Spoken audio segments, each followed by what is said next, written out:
परिचय। नमस्कार दोस्तों, इसे देखें। यह खूबसूरत नीला ग्रह है। हम इस पर रहते हैं। हाँ, यह पृथ्वी है। हम जान सकते हैं कि इस पर विभिन्न प्रकार के जीव जंतु और पेड़ पौधे पाए जाते हैं। पौधे इसे हरा भरा बनाते हैं और जंतु इन्हें खाकर जिंदा रहते हैं। इसलिए आइए हम जंतुओं के बारे में और जानें। आओ सीखें। विभिन्न तरह के जंतुओं की पहचान करना, जंतुओं के शरीर के विभिन्न अंगों का वर्णन करना, विभिन्न जंतुओं के खाने की आदत के बारे में विभेद करना, पक्षियों की चोंच व उनके पैरों के बारे में बताना, आहार श्रृंखला को परिभाषित करना। जंतु। दोस्तों, हम जानते हैं कि जंतु सजीव प्राणी होते हैं। वो चल और बढ़ सकते हैं।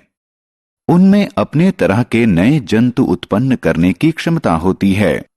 हम अपने आसपास विभिन्न तरह के जंतुओं को देख सकते हैं। वे विभिन्न आकार, प्रकार और रंग के होते हैं। धरती पर विभिन्न प्रकार के जंतु रहते हैं। इनके प्रकार हैं थलचर, जलचर, जलस्थलचर, कीड़ा और पक्षी। आइए इनके बारे में ज्यादा जानें। धरती पर रहने वाले जीवों को थलचर कहते हैं। गाय, बकरी, कुत्ता, शेर और बाघ इसके उदाहरण हैं। आपको यह जानकर आश्चर्य होगा कि कुछ थलचर जमीन के अंदर बिल बनाकर और लेकर रहते हैं, जैसे केंचुआ, चूहा और सांप। जंतुओं के शरीर के अंग। थलचरों का शरीर मुख्यतः 4 भागों सिर, गर्दन, धड़ और पूंछ में विभाजित होता है। सिर में आंख, नाक, कान और मुंह होता है। शरीर का अगला अंग है गर्दन। गर्दन जंतुओं को अपना सिर ऊपर नीचे और दाएं बाएं करने की सुविधा देती है। धड़ के अंदर शरीर के कई अंग होते हैं। कुछ जानवरों में पूंछ शरीर का संतुलन बनाने में मदद करती है। जंतुओं की खाने की आदतें। सभी जंतुओं को ऊर्जा पाने और विभिन्न कार्यों को करने के लिए भोजन की जरूरत होती है। वे विभिन्न प्रकार के दांतों की सहायता से विभिन्न प्रकार का खाना खाते हैं। शाकभक्षी। शाकभक्षी पेड़ पौधे खाते हैं। उनके दांत घास और पत्तियां पीसने के लिए तीखे और चपटे होते हैं। गाय, बकरी और भैंस शाकभक्षी जंतुओं के उदाहरण हैं। मांसभक्षी। मांसभक्षी अपने तेज, नुकीले और मजबूत दांतों से मांस खाते हैं। शेर और बाघ मांसभक्षी जंतु के उदाहरण हैं। सर्वभक्षी। सर्वभक्षी पौधे और मांस दोनों खाते हैं। भालू और कौवा सर्वभक्षी के उदाहरण हैं। भोजन की विशेष आदतें। जंतुओं के खाने की सामान्य आदतें जानने के बाद आइए अब हम उनके भोजन की विशेष आदतों के बारे में जानें। मधुमक्खी अपने मुख में मौजूद लंबी नली की सहायता से फूलों के अंदर से पराग चूस लेती है। मेंढक के पास कीड़ों को पकड़ने के लिए लिसलिसी जीभ होती है। हाथी के पास पेड़ की पत्तियां तोड़ने के लिए लंबी सूंड होती है।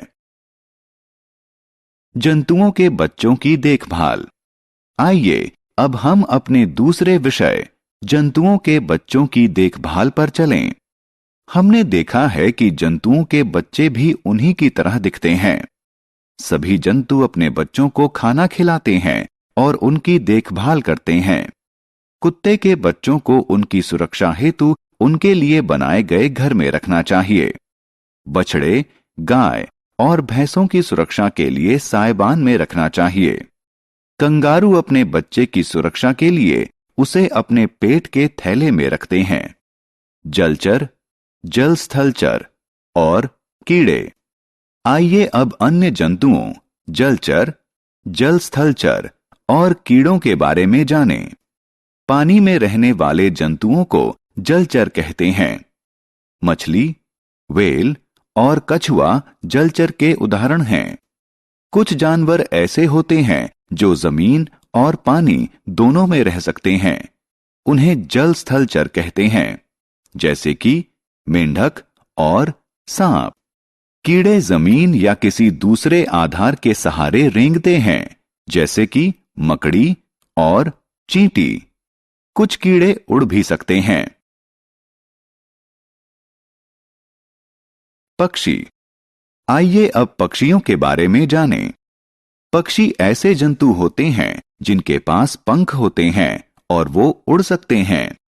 उनके शरीर पर भी पंख होते हैं जो उन्हें गर्म रखते हैं। वे पेड़ों पर घोंसला बनाते हैं। ये घोंसले ही उनके घर होते हैं जहां वे रहते हैं और अपने बच्चों को भोजन कराते हैं। पक्षियों की चोंच। पक्षी अपने बच्चों को अपनी चोंच की सहायता से खाना खिलाते हैं। विभिन्न पक्षियों में विभिन्न तरह की चोंचें होती हैं। उदाहरण स्वरूप, गिद्ध और बाज में जानवरों का मांस खाने के लिए तीखी और मजबूत चोंच होती है, जबकि बत्तख की चोंच पानी में रहने वाली पौध और कीड़े खाने के लिए चौड़ी और चपटी होती है। कठफोड़वा की चोंच पेड़ों में रहने वाले कीड़ों को निकालने के लिए लंबी, नुकीली और कठोर होती है।